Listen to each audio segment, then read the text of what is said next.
तो दोस्तों, budget series का हमारा ये 5वां लेक्चर है और हमारा ये जो लेक्चर है, ये जो पार्ट है, ये डेडिकेटेड है second pillar of the budget 2021-22 में जो बताया गया है।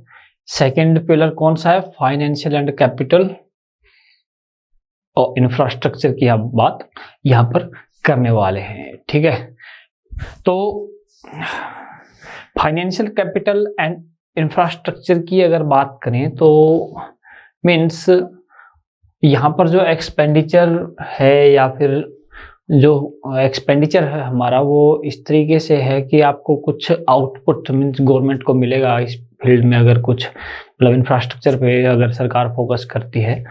ठीक है, इंफ्रास्ट्रक्चर में इंक्लूड रेल लाइंस, आपके जो है आपके रोड्स हैं, वाटरवेज हैं, इन सब के बारे में यहाँ पर बात होगी। लेकिन उससे पहले एक इम्पोर्टेंट जो इस बजट में पॉलिसी आई है वो है voluntary vehicle scrapping policy. Voluntary vehicle scrapping policy.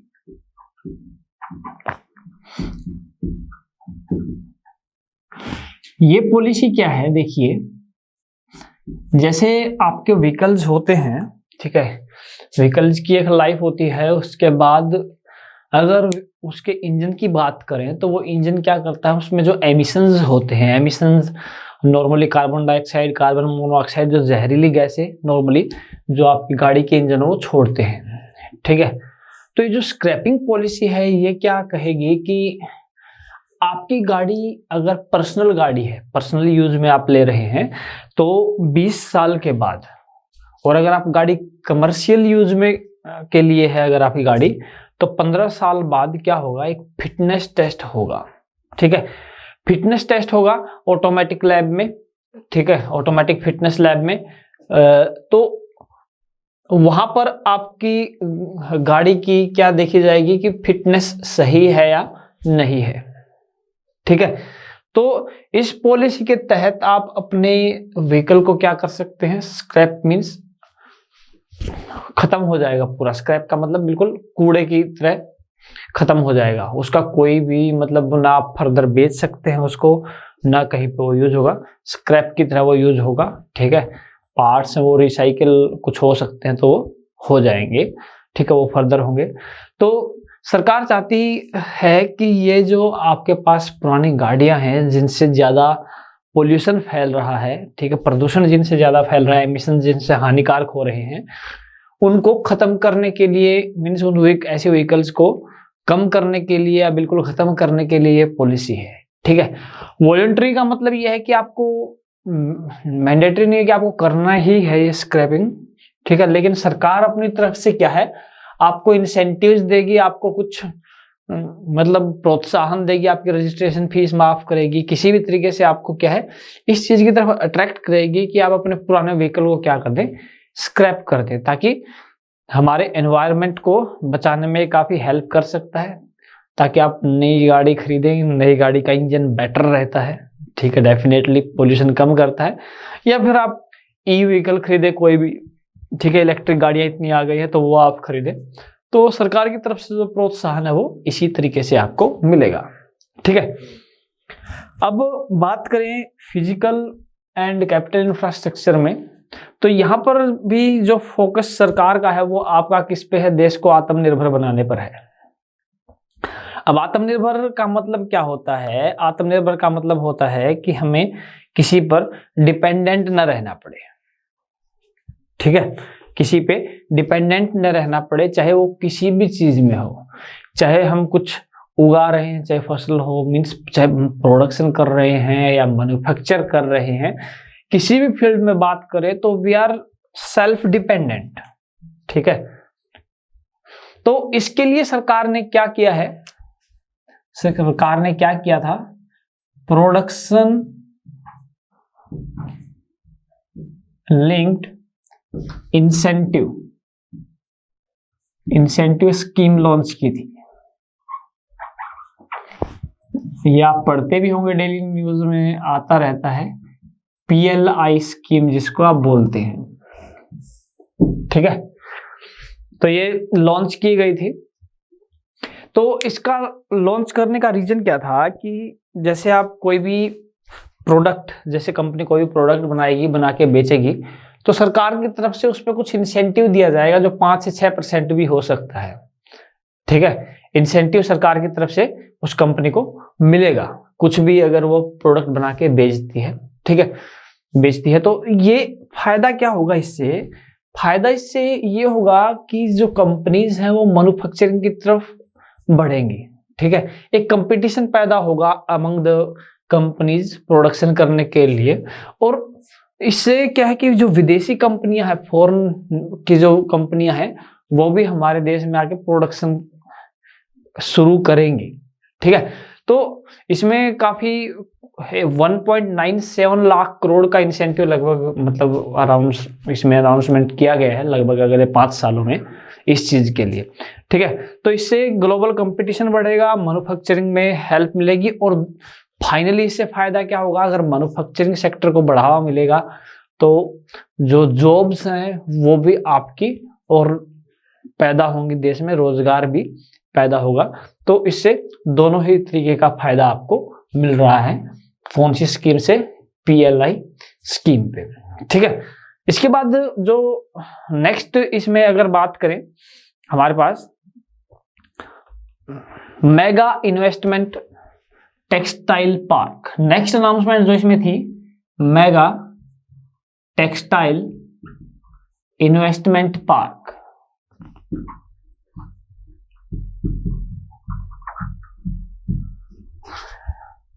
इसका नाम है मित्रा।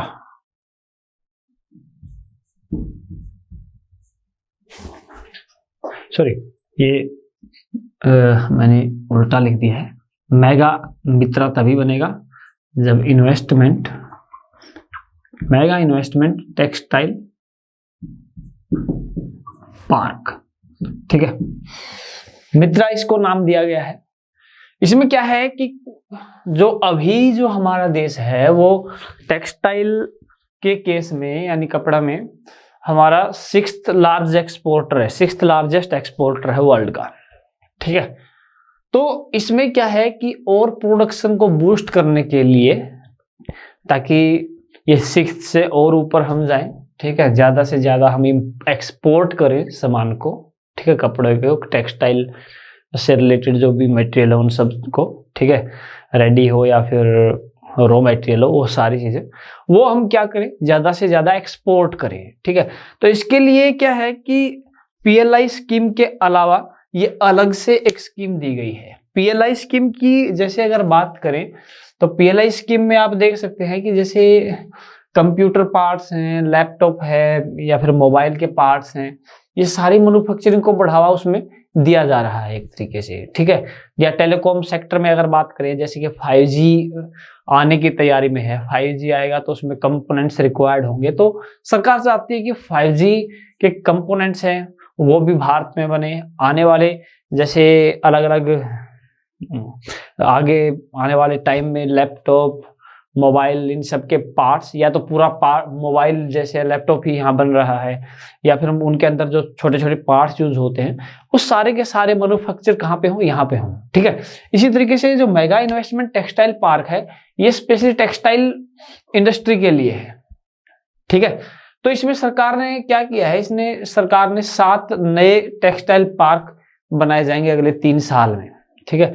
अगले 3 साल में जो है 7 नए टेक्सटाइल पार्क बनाए जाएंगे जिसमें वर्ल्ड क्लास फैसिलिटीज प्रोवाइड की जाएंगी, ठीक है। वर्ल्ड क्लास फैसिलिटीज प्रोवाइड की जाएंगी, चाहे आपके इलेक्ट्रिसिटी के लिए हो, चाहे वाटर का सिस्टम हो, वहां पर बहुत मतलब कि ये कह सकते हैं किसी चीज की कोई कमी उस पार्क में नहीं छोड़ी जाएगी, ताकि ज्यादा से ज्यादा मतलब कि प्रोडक्शन को बढ़ावा देश के, और बाहर से फॉरेन इन्वेस्टर भी आके यहाँ पर, फॉरेन कंपनियां भी आके अपना यहाँ पर काम कर सकें, ठीक है। तो ये जो पार्क है इनकी 100 एकड़ेज की जो है लगभग 1000 एकड़ होगा हर एक जो है टेक्सटाइल पार्क का जो एरिया रहेगा लगभग ये अराउंड इतना रहने वाला है। ठीक है, तो ये हमारा नेक्स्ट पार्ट था। देखिए इनको ध्यान से देखते रहिएगा, ठीक है, क्योंकि इनके बारे में अलग से भी हम बीच बीच में वीडियोस में डिस्कस करते रहेंगे, स्पेशल अलग से वीडियो इन पे लेके आएंगे। ठीक है, क्योंकि बजट एक लंबा पार्ट है, बजट में अभी ज़्यादा डिटेल में हम इन पे नहीं जा सकते। अभी हम इनके बारे में थोड़ा सा बता सकते हैं कि सरकार इस पे क्या कुछ कर रही है, बजट में इनको प्रावधान दिया है अब की बार सरकार ने। ठीक है, इसके बाद अगर बात करें नेक्स्ट हमारे पास जैसे है नेशनल इंफ्रास्ट्रक्चर पाइपलाइन। नेशनल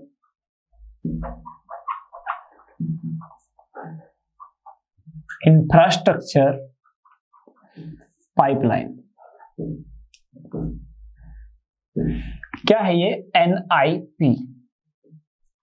इसमें क्या है कि जैसे अलग अलग सेक्टर्स में, ठीक है, अलग अलग सेक्टर्स में, और एक और इम्पोर्टेंट चीज है क्योंकि यहाँ पर ये भी आपका क्वेश्चन बन सकता है, जो PLI आपकी है वो 13 सेक्टर्स में जो प्रावधान दिया आपकी बार बजट में 13 सेक्टर्स के लिए प्रोवाइड, 13 सेक्टर्स में ये आपका जो स्कीम है ये वैलिड रहेगी।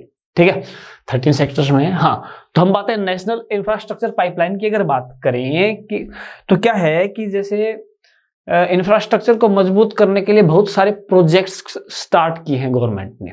ठीक है, और जब ये NIP जो स्टार्ट की गई थी तो इसमें लगभग 6500 के अराउंड, अगर एग्जैक्ट देखा जाए तो 6835 प्रोजेक्ट स्टार्ट थे। ठीक है, स्टार्ट किए गए थे। अब जो 2019 में दिसंबर 2019 में स्कीम स्टार्ट की गई थी। ठीक है, अब जो है इसमें अराउंड 7400 प्रोजेक्ट्स हैं, 7400 प्रोजेक्ट्स इस स्कीम के अंडर में। ठीक है, मकसद है देश का इंफ्रास्ट्रक्चर है वो डेवलप करना है इन सभी प्रोजेक्ट्स का। तो अराउंड 217 प्रोजेक्ट जो कि अलग अलग मिनिस्ट्रीज के अंडर में है वो लगभग कंप्लीट हो चुके हैं अभी तक। ठीक है, वो इस अभी तक कंपनी क्या है कि ये कंप्लीट हो चुके हैं। तो इसमें देखिए सरकार इनमें क्या कर रही है, सरकार इसको बढ़ावा देने के लिए, बेटर कंडीशन में लाने के लिए मोनेटाइज भी कर रही है एसेट्स को मोनेटाइज करने का मतलब है कि सरकार के पास जो एसेट्स हैं, जैसे एयरपोर्ट ही ले लीजिए या रेलवे स्टेशन है, ये सभी सरकार के एसेट्स हैं, क्योंकि ये सब सरकार ने खर्चा लगा के बनाए हुए हैं। ठीक है, तो इनको मोनेटाइज कर दिया, जैसे सरकारी कंपनी को दे दिया कुछ टाइम के लिए रख रखाव के लिए, तो वो क्या है एक तरीके से वहां से इनकम सरकार को जो एसेट है उससे भी इनकम आना स्टार्ट हो गई है। ठीक है, जो कि सिर्फ नॉर्मली यूज हो रहे थे किसके लिए, आपके जैसे एयरपोर्ट की बात करें तो उस एयरपोर्ट से हमें कुछ मिल तो नहीं रहा था।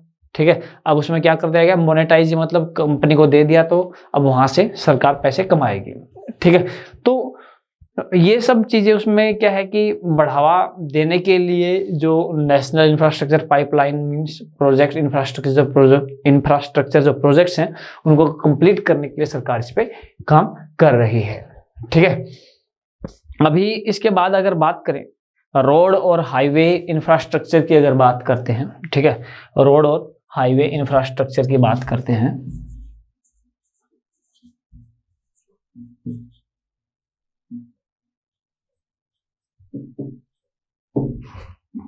इसमें क्या है कि एक परियोजना है भारतमाला परियोजना प्रोजेक्ट। इसमें क्या है, भारतमाला परियोजना प्रोजेक्ट। अब ये भारतमाला परियोजना प्रोजेक्ट क्या है, इसमें अराउंड 6 जो कॉरिडोर बनाने हैं।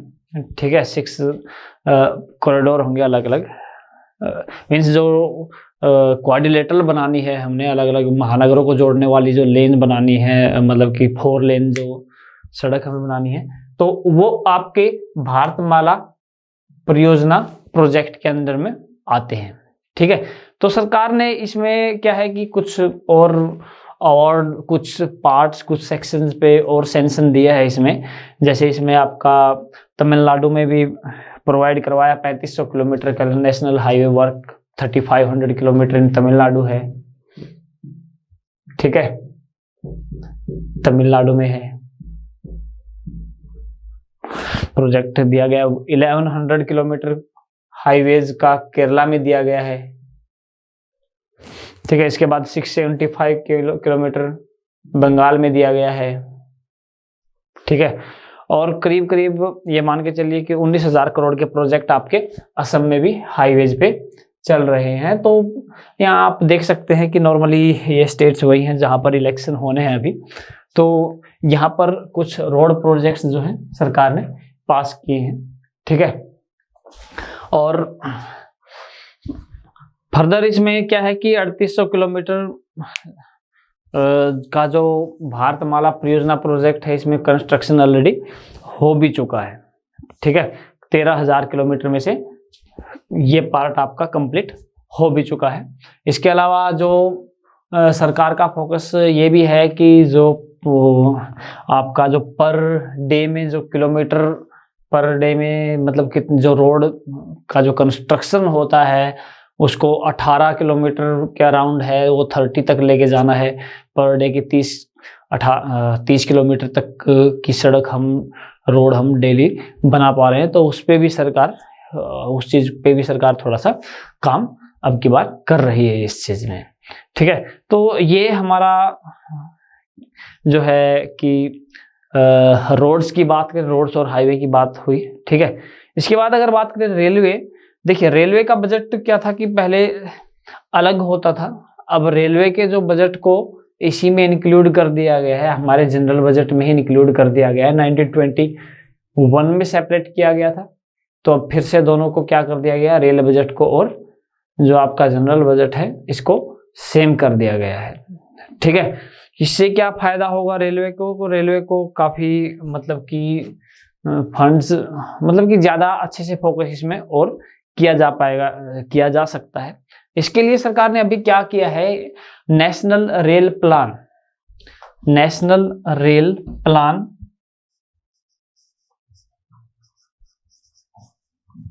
की बात की है। अब ये नेशनल रेल प्लान क्या है, नेशनल रेल प्लान के तहत 2030 तक फ्यूचर रेडी कॉरिडोर बनाना है, ठीक है। फ्यूचर रेडी रेलवे सिस्टम बनाना है कि अगर मान लो हमने 2030 तक बनाया है तो कई सालों तक क्या है कि उसको कोई दिक्कत ना आए, किसी तरीके की कोई परेशानी ना आए, उसको हमें अपग्रेड करने की जरूरत ना पड़े। यानी हम आगे आने वाले समय के लिए सोचकर काम करेंगे। 2030 तक इस तरीके का हमें रेल प्लान बनाना है, ठीक है, ताकि फ्यूचर में भी मतलब कि जल्दी जल्दी अपडेट ना करना पड़े, जल्दी जल्दी अपग्रेड ना करना पड़े, तो वो यहाँ पर फोकस किया जाएगा, ठीक है। उसके अलावा जैसे कि बात करें कि जो ब्रॉड गेज रूट्स हैं उनका दिसंबर 2023 तक कंप्लीट इलेक्ट्रिफिकेशन करने का भी प्लान है। दिसंबर 2023 तक ब्रॉड गेज जो है, ठीक है। और जो रेलवे की अगर बात करें, फ्रेट मीन्स माल ढुलाई, ठीक है, फ्रेट मीन्स माल ढुलाई में बात करें, ठीक है, इसको बोलते हैं माल ढुलाई। अगर माल ढुलाई में बात करें तो जो रेलवे का शेयर है वो अराउंड 30% है, ठीक है। तो गवर्नमेंट किस चीज पे काम कर रही है, गवर्नमेंट काम कर रही है डेडिकेटेड फ्रेट कॉरिडोर, DFC जिनको बोलते हैं, डेडिकेटेड फ्रेट कॉरिडोर मीन्स ऐसे रेलवे लाइंस जिनका मेन मकसद क्या होगा, माल ढोना। यानी देखिए मालगाड़ियां आपकी क्या है कि स्लो पड़ जाती हैं, कभी किसी स्टेशन पर रोकनी पड़ती है, दूसरी ट्रेन आ रही है इसीलिए रोकनी पड़ती है, ठीक है। तो ये डेडिकेटेड रहेंगे माल ढुलाई के लिए ही, यानी मालगाड़ी एक स्थान से दूसरे स्थान पर जब जाएगी तो इसमें क्या है कि ज्यादा टाइम खराब नहीं होगा, जल्दी जल्दी ये हो पाएगा इस केस में, ठीक है। ये डेडिकेटेड फ्रेट कॉरिडोर बनने के बाद, ठीक है। तो अभी 2 और जो फ्रेट कॉरिडोर हैं, टोटल 6 फ्रेट कॉरिडोर बनने हैं, उनमें से 2 को सैंक्शन अभी किया जाने वाला है, 2022 में लगभग सैंक्शन किया जा सकेगा। ठीक है, इसके अलावा जैसे ट्रेन में जो होने वाले हादसे हैं उनको रोकने के लिए क्या किया है, ऑटोमेटिक ट्रेन प्रोटेक्शन सिस्टम लाने की प्लान जो है गवर्नमेंट की है। और ये जो सिस्टम होगा मीन्स वो होगा मतलब भारत में ही तैयार किया हुआ सिस्टम होगा। जैसे मेट्रो होती हैं, मेट्रो में जो नई मेट्रो लाइन बिछ रही हैं, इनमें 2 मेट्रो आपस में टकरा नहीं पाएंगी, क्योंकि इनमें ऑटोमेटिक सिस्टम है कि एक अगर मेट्रो की रेंज में दूसरी मेट्रो रेंज में आ जाएगी तो विद इन कुछ डिस्टेंस पे जाके वो ऑटोमेटिक ब्रेक मार देगी। ठीक है, तो ये ऑटोमेटिक प्रोटेक्शन सिस्टम है मेट्रो के केस में। तो वो ऐसा ही कुछ सिस्टम गवर्नमेंट रेलवे के केस में भी, मतलब रेल गाड़ियों के केस में भी, ट्रेन के केस में भी लाने के बारे में सोच रही है। ठीक है, तो इसके बाद अगर बात करें हम अर्बन जो हमारा एरिया है, अर्बन मीन्स शहरी विकास की बात करें, शहरी अर्बन डेवलपमेंट की बात करें, तो वहाँ पर इंफ्रास्ट्रक्चर के लिए क्या किया जा रहा है कि देखिए आज क्या समस्या है बहुत बड़े बड़े शहरों की कि गाड़ियाँ बहुत ज़्यादा हो गई हैं, और गाड़ियाँ बहुत ज़्यादा होने के कारण एक तो पोल्यूशन ज़्यादा हो रहा है, और दूसरा क्या है कि जाम की सिचुएशन बड़े बड़े शहरों में मीन्स 1-1 किलोमीटर के लिए 10-10 मिनट लग जाते हैं। तो और ज़्यादा लंबा हो तो और ज़्यादा टाइम खराब होता है। और ये एक दिन की बात नहीं है, डेली मॉर्निंग और इवनिंग जब रश आवर्स होते हैं तो उस टाइम पे ये नॉर्मल है। ठीक है, इवन मेट्रो स्टेशन पे भी यही होता है। ठीक है, फुल भर के चलती है मेट्रो, तो उसमें भी थोड़ा डिले होने लग जाता है धीरे धीरे।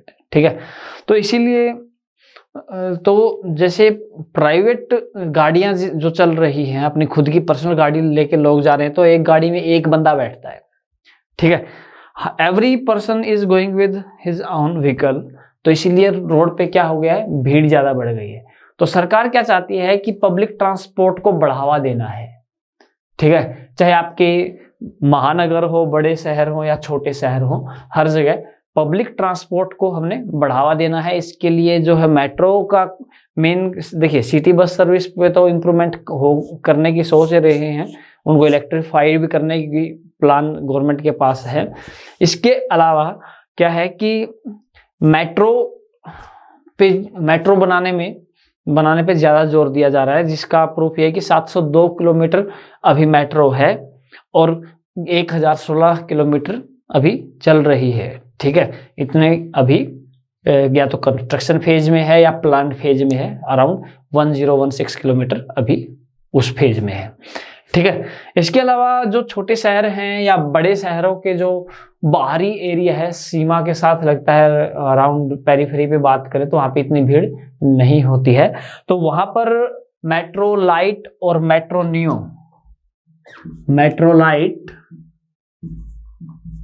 नियो लाने का प्लान है। मेट्रो लाइट और मेट्रो नियो क्या है कि जो आपकी कन्वेंशनल मेट्रो जो हम यूज करते हैं उसके रिस्पेक्ट में इस पे जो कंस्ट्रक्शन का खर्चा वो 40-50% तक कम हो जाता है। ठीक है, तो काफी खर्चा इसमें बचेगा, और ज्यादा भीड़ भाड़ अगर किसी इलाके में नहीं है तो they can be very successful. ठीक है, तो ये सिर्फ किस लिए किया जा रहा है, ताकि पब्लिक ट्रांसपोर्ट को बढ़ावा दिया जा सके ज्यादा से ज्यादा। ठीक है, तो अब इसके बाद अगर बात करें, देखिए पिछले 6 साल में अगर बात करें तो 139 गीगावाट, 139 गीगा मतलब 10⁹ वाट, इतनी पावर कैपेसिटी हम ऐड कर चुके हैं, इतनी पावर प्रोड्यूसिंग कैपेसिटी हम ऐड कर चुके हैं पिछले 6 साल में। ठीक है, पिछले 6 साल में ऐसा हम कर चुके हैं। अब जो सरकार फोकस कर रही है, देखिए कोल से बिजली बनती है तो उसमें पोल्यूशन बहुत ज़्यादा होता है। इसके अलावा अगर देखें पहाड़ों पे जैसे बांध बनाए जाते हैं, तो अभी आप लोगों ने देखा भी, जैसे चमोली में जो दुर्घटना हुई उसमें पूरा का पूरा बांध बह गया था। तो ये समस्या है, या फिर कुछ नदियां दूसरे देशों से आती है, जैसे ब्रह्मपुत्र चाइना से आती है, अगर ऊपर चाइना अपना बांध बना लेता है, डैम बना लेता है, तो नीचे आते आते ये हमारे लिए समस्या हो सकती है। ठीक है, तो इसलिए सरकार कुछ नए विकल्प भी विचार कर रही है इस चीज में। जैसे सोलर एनर्जी पे तो सरकार का फोकस है ही। ठीक है, सोलर प्लांट लगाए जा रहे हैं ज्यादा से ज्यादा पावर प्रोड्यूस करने के लिए, तो वो तो है ही। ठीक है, और अगर आप घर पे भी लगाते हैं जैसे सोलर पैनल, तो उसमें भी सरकार कुछ सब्सिडी आपको देती है। ठीक है, लेकिन एक और जो है नया प्लान सरकार के पास है, जिसको हाइड्रोजन एनर्जी मिशन का नाम दिया गया है। Hydrogen energy mission, hydrogen energy mission. देखिए हाइड्रोजन क्या है, हाइड्रोजन एक क्लीन फ्यूल है। क्लीन फ्यूल मीन्स इसमें कोई भी पोल्यूशन नहीं होता है। अगर जैसे कार्बन डाइऑक्साइड, जैसे कोयला जलता है तो उसमें CO2 निकलती है, कार्बन मोनोऑक्साइड भी निकलती है जो जहरीली गैसेस है। लेकिन हाइड्रोजन एनर्जी जब प्रोड्यूस करते हैं, ग्रीन हाइड्रोजन अगर प्रोड्यूस करते हैं, तो इस केस में क्या होता है, आपका जो निकलता है एमिशन जो होता है वो वाटर का या वेपर का होता है। मीन्स किसी तरह का कोई पोल्यूशन नहीं है। ठीक है, तो इसलिए जो सरकार का जो मकसद है वो क्या है, zero emission fuel that is hydrogen पे फोकस करना है। ठीक है, ये आपका स्पेस क्राफ्ट प्रोपल्जन में भी यूज होती है। तो लेकिन क्या है, एक दिक्कत अभी यही है कि जो ये जो टेक्नोलॉजी है, ये जो हाइड्रोजन से एनर्जी प्रोड्यूस करना है, प्रोडक्शन ऑफ हाइड्रोजन है, ये सारी चीजें क्या है अभी थोड़ा सा स्टार्टिंग फेज में है, तो अभी थोड़ा कॉस्टली है। लेकिन जैसे जैसे टाइम आएगा कुछ इम्प्रूवमेंट होगी तो डेफिनेटली कुछ मीन्स जैसे रेट है, जो भी खर्च है, कॉस्ट है, वो धीरे धीरे कम होगा, तो it will be easily available in the near future. आगे चल के it can be made easily available, जैसे जैसे हमारा फर्दर डेवलपमेंट करते हैं इस फील्ड में हम आगे की तरफ। ठीक है, इसके बाद अगर बात करें तो क्या है कि जैसे पोर्ट और शिपिंग में जो है इंडिया ने रिसाइकलिंग ऑफ शिप्स एक्ट 2019 को पास कर दिया है। ठीक है, recycling of ships act, recycling of ships act 2009 को पास मतलब एक्टिवेट कर दिया है, स्टार्ट कर दिया है। ठीक है, और रिसाइकलिंग कैपेसिटी को डबल करने का प्लान है अगले 3 से 4 साल में, यानी 2024 तक जो कैपेसिटी है, रिसाइकलिंग कैपेसिटी है, 2024 तक डबल करने का प्लान भी है सरकार का। ठीक है, तो ये बात हुई पोर्ट और शिपिंग की। ठीक है, इसके बाद अगर बात करें जो सरकार स्टॉक मार्केट के बारे में आप लोगों ने सुना होगा, स्टॉक मार्केट को सभी जानते हैं। ठीक है, और स्टॉक मार्केट में क्या होता है कि आपको पहले ही बोला जाता है कि स्टॉक मार्केट में जो भी आपकी ट्रांजैक्शन है, कुछ भी है, they are subjected to risk. Means आप अपना पूरा पैसा भी खो सकते हैं अगर आपने ध्यान से पैसा नहीं लगाया, ढंग से पैसा नहीं लगाया है। लेकिन फिर भी क्या होता है कि कई बार फ्रॉड हो जाता है। ठीक है, फ्रॉड हो सकते हैं, किसी तरीके के लोग मीन्स कोई इन्वेस्टमेंट के लिए आपका पैसा ले ले, ये सारी चीजें। तो इसीलिए क्या है कि एक बोर्ड है सेबी, ठीक है, स्टॉक एंड एक्सचेंज बोर्ड जिसको बोलते हैं। तो इसका काम क्या है कि इसमें आपके जो फ्रॉड हैं, जो भी रूल रेगुलेशन, उनको देखना होता है। इसका काम क्या है, मतलब कि एक तरीके से ध्यान रखते हैं कि कोई भी इलीगल एक्टिविटी या कोई ऐसी एक्टिविटी जिससे किसी पर्टिकुलर मतलब कि हार्म नहीं किया जा रहा है किसी पर्टिकुलर ग्रुप को, तो वो सारी एक्टिविटीज इसमें रहती हैं। ठीक है, तो इसमें कुछ एक्ट भी बनाए गए हैं, जैसे सेबी एक्ट 1992 है, डिपॉजिटरी एक्ट है, सिक्योरिटीज कॉन्ट्रैक्ट एक्ट है। ठीक है, इसके अलावा गवर्नमेंट सिक्योरिटीज एक्ट है। तो ये 4 एक्ट हैं अलग अलग। ठीक है, उनके बारे में अभी हमें डिटेल में जानने की कोई ज्यादा जरूरत नहीं है। हमें यहाँ पर क्या है कि इंपॉर्टेंट हमसे क्या पूछा जा सकता है कि इन सभी को मर्ज करके एक सिंगल सिक्योरिटी मार्केट कोड बना दिए गए हैं। सिक्योरिटीज एक सिंगल मीन्स रूल बुक बनाई एक तरीके से, जिसको हम सिक्योरिटीज मार्केट कोड्स बोलेंगे। सिक्योरिटीज मार्केट कोड्स ये आपके लागू किए जाएंगे, इन सभी रूल्स को, सभी एक्ट्स को मर्ज करके एक सिंगल। ठीक है, क्योंकि सरकार का काफी टाइम से यही प्लान चल रहा है। पीछे आपने देखा होगा कि बहुत जगह बहुत से लॉज को क्या है मर्ज करके एक सिंगल बना दिया है, टैक्स को मर्ज करके जीएसटी में कन्वर्ट कर दिया। तो सरकार चाहती है कि आपको मीन्स ज़्यादा, सरकार को ज़्यादा एक्ट पास नहीं, सॉरी अगर बोलें सरकार ये चाहती है कि कम से कम रूल हो। ठीक है, रूल हो तो मीन्स अलग अलग, कोई रूल कुछ कहेगा, कोई रूल कैसे रहेगा, एक सिंगल रूल में सबको कंबाइन करती हुई चल रही है। तो ये सरकार का प्लान काफ़ी, जब से सरकार आई है 2014 से, तब से सरकार का कुछ ऐसा ही प्लान हम देख रहे हैं कंटिन्यू। ठीक है, इसके बाद एक और इम्पोर्टेंट जो है कि एफडीआई जो है, फॉरेन डायरेक्ट इन्वेस्टमेंट। एफडीआई का मतलब होता है foreign direct investment, foreign direct investment. ठीक है, तो जो इंश्योरेंस सेक्टर है, इंश्योरेंस सेक्टर, उसमें जो 49% अलाउड था जो फॉरेन की तरफ से इन्वेस्टमेंट। ठीक है, 49% तक शेयर अपना खरीद सकते थे, लेकिन अब ये 49% से बढ़ाकर कर दिया गया है आपका 74% कर दिया गया है। यानी विदेशी कंपनियां अब इंश्योरेंस कंपनीज में क्या कर सकते हैं, 74% तक जो है शेयर ले सकती हैं, पार्ट ले सकती हैं। ठीक है, इसके बाद सरकार क्या है कि अब सुपरविजन करना चाहती है और बिजनेस जो फील्ड है उससे हटना चाहती है जहां तक पॉसिबल हो वहां पर। ठीक है, इसीलिए सरकार क्या कर रही है, बहुत सी कंपनियों को प्राइवेटाइज कर रही है। बहुत सी पीएसयूज जो पब्लिक प्राइवेट एंटिटीज थी उनको क्या कर रही है, अब प्राइवेटाइजेशन कर रही है, बेच रही है।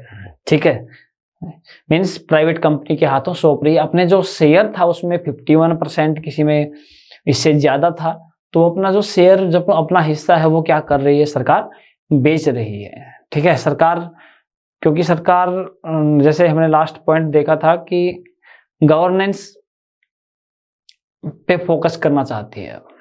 ठीक है, गवर्नेंस पे फोकस करना चाहती है इसीलिए। ठीक है, तो इसमें से कुछ नाम है जिनकी डिसइन्वेस्टमेंट। देखिए, अब ये मीन्स इन्वेस्टमेंट क्या है, खरीदना। किसी भी चीज में शेयर आप हिस्सा खरीद रहे हो तो वो आपकी इन्वेस्टमेंट होती है। आप बेच रहे तो दिस इज डिसइन्वेस्टमेंट, अपना हिस्सा बेच रहे हैं तो डिसइन्वेस्टमेंट। तो ये जो डिसइन्वेस्टमेंट है, इसमें कुछ कंपनियां हैं जैसे बीपीसीएल है, एयर इंडिया है, शिपिंग कॉरपोरेशन ऑफ इंडिया है। ठीक है, ये मैं अभी नाम बता रहा हूँ आपको, बाकी नोट्स में ये आपको सारे मिल जाएंगे, वहां पर आपको सभी मिलेंगे। ठीक है, अभी मैं बोल रहा हूँ कि BPCL, air India, shipping corporation of India, container corporation of India, IDBI bank, BEML, Pawan Hans helicopters और जो नीलाचल इस्पात निगम लिमिटेड है। ठीक है, इसके अलावा 2 पब्लिक सेक्टर बैंक्स का प्राइवेटाइजेशन और एक इंश्योरेंस में जो है कोई भी मतलब कि एक जो गवर्नमेंट की होल्डिंग है जिसमें इंश्योरेंस में, उसमें भी प्राइवेटाइजेशन किया जाएगा। इसके अलावा सरकार एलआईसी जो का है वो आईपीओ भी इस साल लाने की सोच रही है, इनिशियल पब्लिक ऑफरिंग्स। ठीक है, आईपीओ का मतलब होता है कि आईपीओ बनने से पहले किसी भी कंपनी का जो उसमें इन्वेस्टमेंट होती है वो मेजर जो प्रोमोटर्स जिन्होंने कंपनी बनाई थी उनकी होती है। लेकिन आईपीओ आने के बाद मतलब कि लोगों के पब्लिक के लिए ओपन कर दिया गया है। अब लोग भी इसमें शेयर खरीद के अपनी इन्वेस्टमेंट कर सकते हैं, अपना शेयर खरीद सकते हैं। ठीक है, तो ये हमारा जो है, अगर बात करें इंफ्रास्ट्रक्चर पे, हमारा जो पार्ट था वो वाला ये पार्ट है। ठीक है, तो इस तरीके से ये सेकंड पिलर हमारा यहाँ पर है। हमने देखिए ज़्यादा डिटेल में हम अभी नहीं जा पाएंगे, ब्रीफ लिए हम बता रहे कि कहाँ कहाँ सरकार ने बजट में फोकस किया है। इनमें से बहुत से पॉइंट ऐसे हैं जिन पे हम स्पेशल वीडियो अलग से आप लोगों के लिए लेकर आएंगे, ठीक है, जहाँ पर आपको पूरा डिटेल में एक एक चीज़ के बारे में समझाएंगे। जैसे PLI स्कीम है कि क्या स्कीम है, किस किस सेक्टर में दी गई है, तो और डिटेल में हम वहाँ पर इनके बारे में बात करेंगे, ठीक है। तो यहाँ तक आई होप सारी चीज़ें क्लियर हैं, सारे पॉइंट क्लियर हैं। कोई भी डाउट है, कोई भी क्वेश्चन है, आप फिर भी पूछ सकते हैं। इसके अलावा डिस्क्रिप्शन में हमारे टेलीग्राम चैनल का भी लिंक है, व्हाट्सएप ग्रुप का भी लिंक है, सिग्नल ग्रुप का भी लिंक है, तो उसको आप ज्वाइन कर दीजिए और वीडियो को लाइक कर दीजिए, सब्सक्राइब कर लीजिए हमारे चैनल को, अपने दोस्तों के साथ शेयर कर दीजिए ताकि ज़्यादा से ज़्यादा लोग हमारे साथ जुड़ सकें, ज़्यादा से ज़्यादा लोग ये वीडियोस बजट को समझ सकें। और इसके अलावा हमारी बाकी वीडियोस भी अब बहुत जल्दी आ रही हैं, तो स्टे ट्यून्ड।